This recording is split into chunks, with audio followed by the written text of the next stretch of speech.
জায়গায় সবাই মিলে আমরা সকলেই যার যার জায়গা থেকে নিয়ে গেছি যে কে কার কোন স্বার্থ হাসিলের জন্য আমাকে নাই করে দেবে, এবং দেখা যাবে একটা বিরাট গ্রুপ এটার সুবিধা নিতে পারবে এবং আরেকটা গ্রুপকে বেকায়দায় ফেলা যাবে। সো আমি এদেশে এখন আর নিরাপদ বোধ করি না। আমি বিশ্বাস করি আমার মতো যারা সাধারণ নাগরিক তারাও যার যার জায়গা থেকে নিরাপদ বোধ করে না। আপনি যদি 5 তারিখে আমরা একটু পেছনের দিকে তাকাই, 5ই অগস্ট শেখ হাসিনা যে মুহূর্তে পালিয়ে গেল, তারপরই আমরা দেখলাম কারাগারগুলোর ফটক অটোমেটিক্যালি খুলে গেল।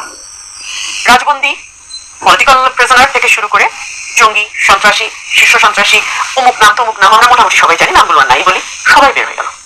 কার সাজার মেয়াদ শেষ হলো, কার সাজা বাকি আছে, কারো বিরুদ্ধে হয়তো 20টা মামলা, তার হয়তো 18টাতে বেল আছে, 2টাতে বেল হয় নাই। বেল টেলের কোনো ধারই কেউ ধারলো না, কিভাবে যেন সবাই বের হয়ে গেল। আমি একজন রাজনৈতিক ক্ষুদ্র কর্মী, আমি কিছুই বুঝলাম না। এবং একজন আইনজীবী হিসেবে আমার মনে প্রশ্ন আসলো, যদি তারা এতদিন অবৈধ আটকেও থেকে থাকে, একটা তো প্রক্রিয়া আছে বের হওয়ার, নাকি এটা একটা মবের মুল্লুক? ওই মবের মুল্লুক শুরু হলো কিন্তু গত 5ই অগস্ট। তারপরে আমরা দেখলাম সংখ্যালঘু সম্প্রদায়কে নিয়ে একটা খেলা চলছে বাংলাদেশে। তাদেরকে উস্কে দিয়ে, তাদেরকে ব্যবহার করে অনেকেই ফায়দা নেওয়ার চেষ্টা করছে।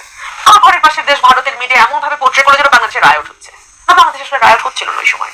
তারপরে আমরা দেখলাম আশুলিয়া, গাজীপুর, সাভার এখনো আনরেস্ট চলছে, কারখানাগুলো, ফ্যাক্টরিগুলো বন্ধ হচ্ছে, খুলছে, ভাঙচুর হচ্ছে, ইত্যাদি ইত্যাদি। আমরা দেখলাম আনসার বাহিনী তারা এক ধরনের কু করার চেষ্টা করছে। জুডিশিয়াল কুয়ের কথা তো আলোচনাই হলো, প্রধান বিচারপতি থেকে শুরু করে সকল অ্যাপেলেট ডিভিশনের জাস্টিসরা থপ করে পড়ে গেলেন। একটা হজবরল না, একদম একটা হজবরল।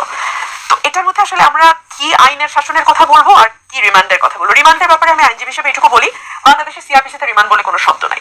অধিকতর তদন্ত বা ফার্দার ইনভেস্টিগেশনের ব্যাপার আছে। স্যার, আরো 2জন স্যার আছেন, আমার 3জন স্যার, ওনারা আমার অনেক ভালো জানেন, কারণ তারা ব্যুরোক্রেসির সাথে ওতপ্রোতভাবে জড়িত ছিলেন। সো রিমান্ড বলে কিছু না, অধিকতর তদন্ত বা ফার্দার ইনভেস্টিগেশন। সেই ফার্দার ইনভেস্টিগেশনকে আমরা ফার্দার টর্চার বানায় ফেললাম।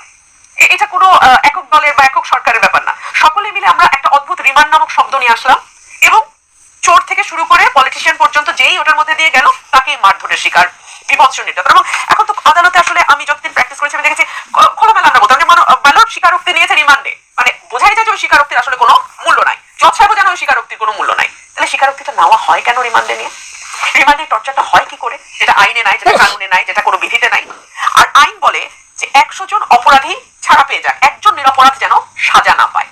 এই যে শত শত হাজার হাজার মামলা গত কয়েক বছর ধরে আমরা দেখলাম পলিটিক্যাল পার্সনদের উপর করা হলো, এখন আবার নতুন করে খুনের মামলা, হত্যা মামলা চলছে এবং হরে দরে অনেককেই গ্রেপ্তার করা হচ্ছে। এই গ্রেপ্তার আসলে আমি জানি না কতটুকু আইন মেনে, আইন অনুযায়ী করা হচ্ছে, কারণ অনেককে আমরা দেখতে পাচ্ছি বর্ডার ক্রস করার সময় ধরে নিয়ে আসা হচ্ছে, আদালতে তাদেরকে প্রেরণের সময় আইনজীবীরাও তাদের গায়ে ঢিল মারছেন, ডিম ছুটছেন।